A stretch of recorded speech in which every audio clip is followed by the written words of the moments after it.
नमस्कार दोस्तों, स्वागत है आपका आपके अपने चैनल एग्ज़ाम फील स्टडी में।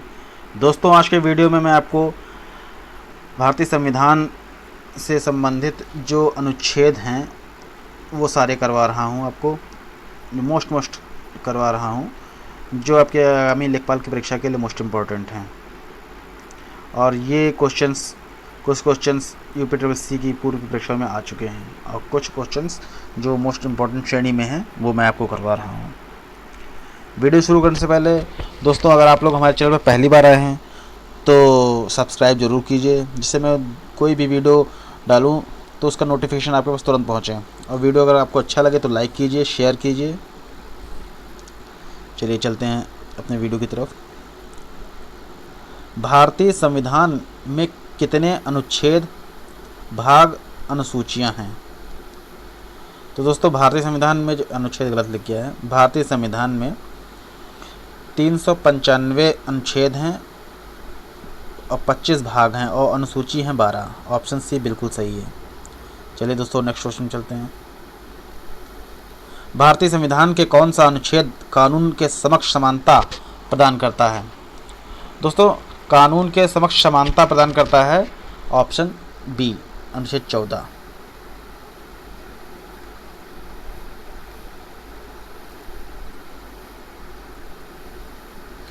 ये ऑप्शन सही है बिल्कुल।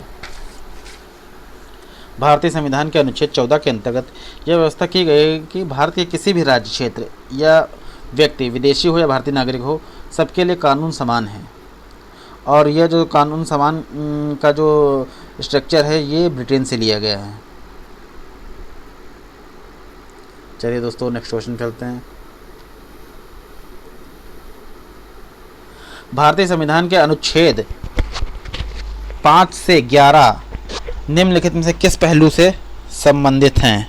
ऑप्शन ए है भारत की नागरिकता, ऑप्शन बी है भारत की भाषाएं, ऑप्शन सी है भारतीय राज्यों की सीमाएं, या ऑप्शन डी बच्चों की लिए शिक्षा। दोस्तों, लोअर एग्जाम 2019 में पूछा जा चुका है और भारत की नागरिकता, इसका सही आंसर है भारत की नागरिकता।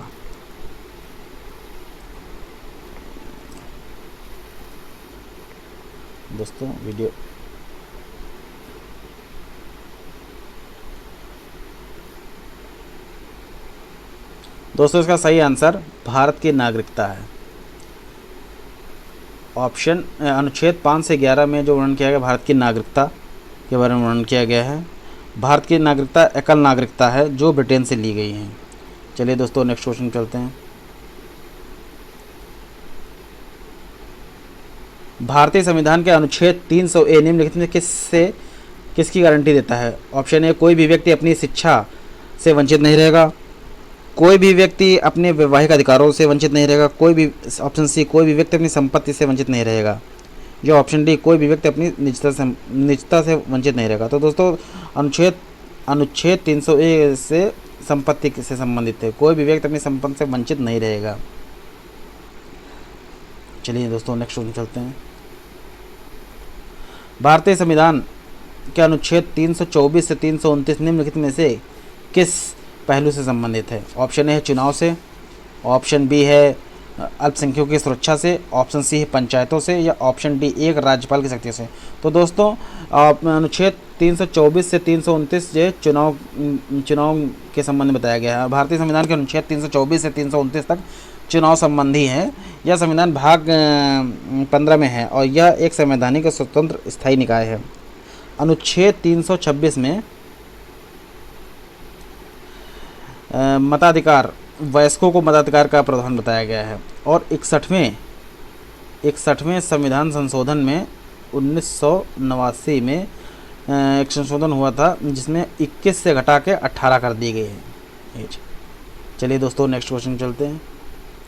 दोस्तों, वीडियो अगर अच्छा लग रहा हो तो लाइक ज़रूर कीजिए, और आप लोग पहली बार हमारे चैनल पर आए तो सब्सक्राइब जरूर कीजिए, जिससे मैं कोई भी वीडियो डालूँ तो आपके पास नोटिफिकेशन तुरंत पहुँचे। चलिए दोस्तों, नेक्स्ट क्वेश्चन है। भारतीय संविधान के किस अनुच्छेद में चुनाव का उल्लेख किया गया है? ऑप्शन ए है 330 अनुच्छेद, ऑप्शन बी अनुच्छेद 322, ऑप्शन सी अनुच्छेद 324, या ऑप्शन डी अनुच्छेद 326। तो दोस्तों चुनाव का जो उल्लेख मिलता है ये जो है अनुच्छेद 324 में बताया गया है। और 326 में ये बताया गया है कि 18 साल से ऊपर के व्यक्ति चुनाव डाल सकते हैं। चलिए दोस्तों नेक्स्ट क्वेश्चन चलते हैं। भारत के संविधान के अनुच्छेद 243 निम्न में से किसकी व्याख्या करता है? ऑप्शन ए है भूमि सुधार, ऑप्शन बी है पंचायती राज प्रणाली, ऑप्शन सी है मौलिक अधिकार, या ऑप्शन डी राज्यपाल की विवेकाधीन शक्तियाँ। तो दोस्तों भारतीय संविधान के अनुच्छेद 243 में पंचायती राज प्रणाली का जिक्र किया गया है, व्याख्या की गई है। यह संविधान के भाग 4 के अनुच्छेद 51 का में 51 का या 51A कह सकते हैं में मूल कर्तव्य तथा अनुसूची 9 में भूमि सुधार का उल्लेख मिला है। सही ऑप्शन बी है। चलिए दोस्तों नेक्स्ट क्वेश्चन चलते हैं। संविधान के किस अनुच्छेद के प्रावधानों के अंतर्गत भारत सरकार ने भारत रत्न और पद्मश्री को प्रारंभ किया? ऑप्शन ए है अनुच्छेद 15, ऑप्शन बी है अनुच्छेद 16, ऑप्शन सी है अनुच्छेद 17, या ऑप्शन डी अनुच्छेद 18। तो दोस्तों भारतीय संविधान में अनुच्छेद 18 में ऑप्शन डी बिल्कुल सही है। अनुच्छेद 18 में भारत रत्न और पद्मश्री के संबंध में बताया गया है। अनुच्छेद 15 जो है ये राज्य, धर्म, मूल जाति, वंश भेदभाव का प्रतिषेध के लिए बताया गया है। और अनुच्छेद 16 जो है राज्य में लोक नियोजन में सभी नागरिकों को अवसर की समानता का बताया गया है। और अनुच्छेद 17 जो है ये अव्यवस्था का अंत का प्रावधान है, छुआछूत वाला है। तो सही आंसर इसका ऑप्शन डी। चलिए दोस्तों नेक्स्ट में चलते हैं।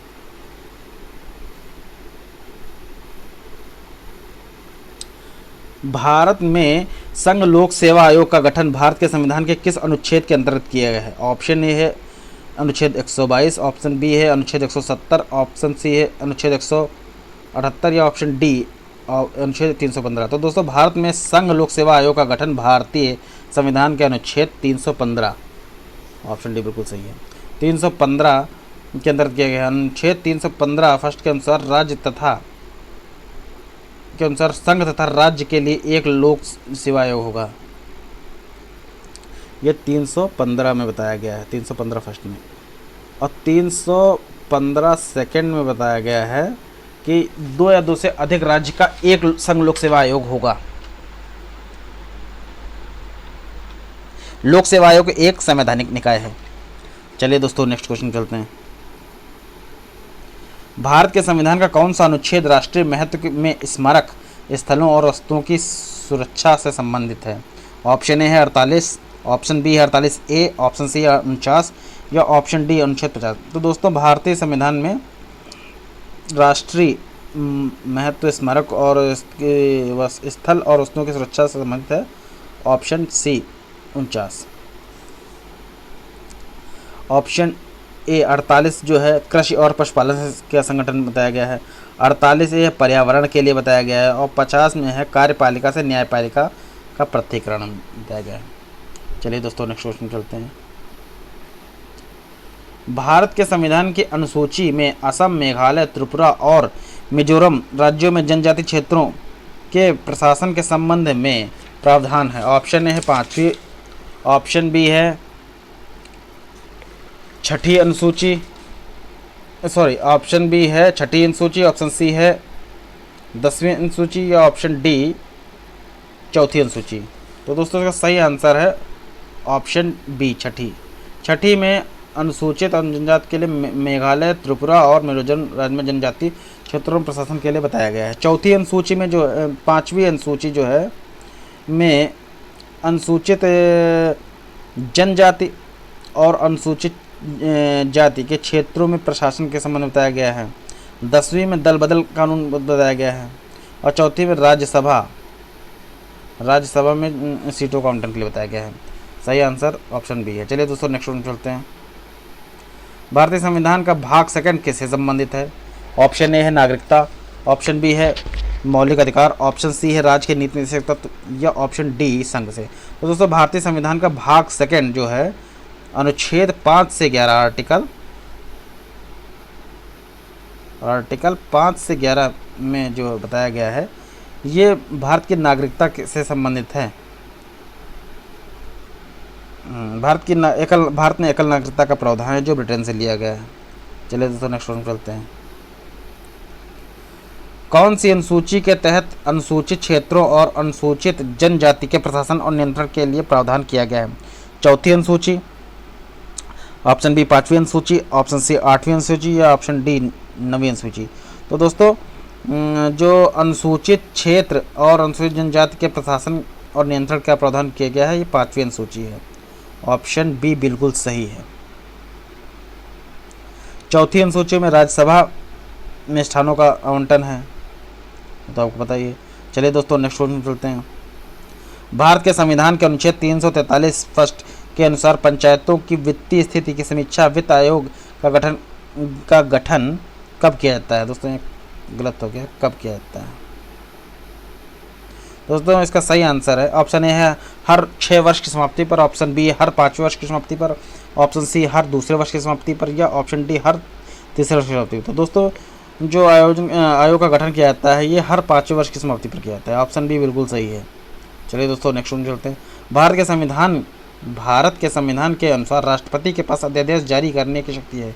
कौन से आर्टिकल? तो आर्टिकल 123, जो आर्टिकल 123 है इसमें राष्ट्रपति जो है राष्ट्रपति के पास शक्ति है। और दोस्तों आर्टिकल जो है 213 में राज्यपाल के पास है, अध्यादेश जारी करेगा इसमें। चलिए दोस्तों नेक्स्ट में चलते हैं।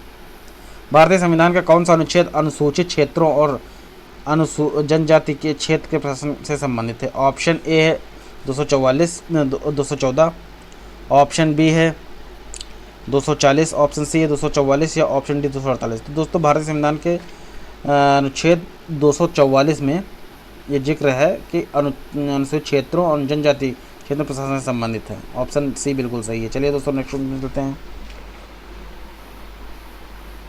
भारतीय संविधान का कौन सा अनुच्छेद यह कहता है कि प्रधानमंत्री की नियुक्ति राष्ट्रपति के द्वारा की जाएगी? तो दोस्तों भारत में जो प्रधानमंत्री का चुनाव होता है इसमें नियुक्त करता है राष्ट्रपति। भारतीय संविधान के अनुच्छेद 75 फर्स्ट में लिखा गया है कि राष्ट्रपति द्वारा प्रधानमंत्री की नियुक्ति की जाएगी और अन्य मंत्रियों को मंत्रिपरिषद के रूप में प्रधानमंत्री की सलाह पर राष्ट्रपति नियुक्त करता है। अनुच्छेद 75 के अनुसार मंत्रिपरिषद में अन्य मंत्रियों की कुल संख्या लोकसभा के सदस्यों की कुल संख्या से 15% से अधिक नहीं होनी चाहिए। चलिए दोस्तों नेक्स्ट क्वेश्चन चलते हैं।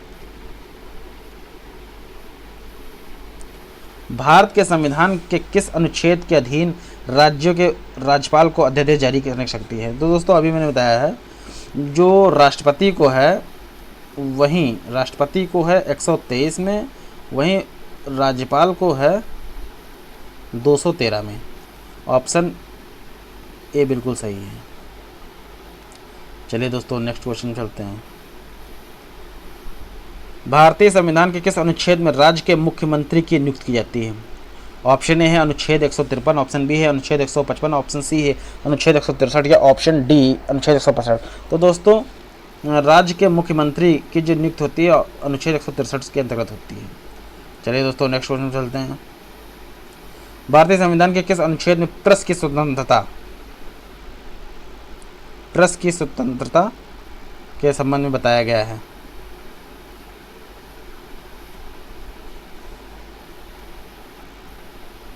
तो दोस्तों इसका सही आंसर है अनुच्छेद 19 फर्स्ट। इसमें प्रेस की स्वतंत्रता के बारे में बताया गया है। चलिए दोस्तों नेक्स्ट में चलते हैं। भारतीय संविधान के किस अनुच्छेद में अल्पसंख्यकों के हितों के संरक्षण की व्यवस्था की गई है? ऑप्शन ए है अनुच्छेद 32, ऑप्शन बी है अनुच्छेद 29, ऑप्शन सी है अनुच्छेद 19 या ऑप्शन डी अनुच्छेद 14। तो दोस्तों जो अल्पसंख्यकों के हित की व्यवस्था की गई है अनुच्छेद 29 में बताया गया है कि अल्पसंख्यकों के हितों के संरक्षण की व्यवस्था कैसे की जाएगी।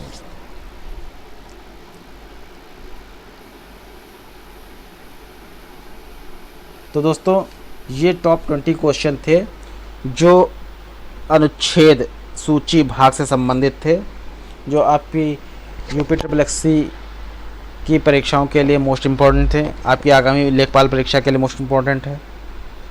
इसमें से कई प्रश्न प्रीवियस पेपर में पूछे जा चुके हैं और कई क्वेश्चन ऐसे हैं जो मोस्ट इम्पॉर्टेंट श्रेणी में हैं, जो पेपर में आने की संभावना ज़्यादा है।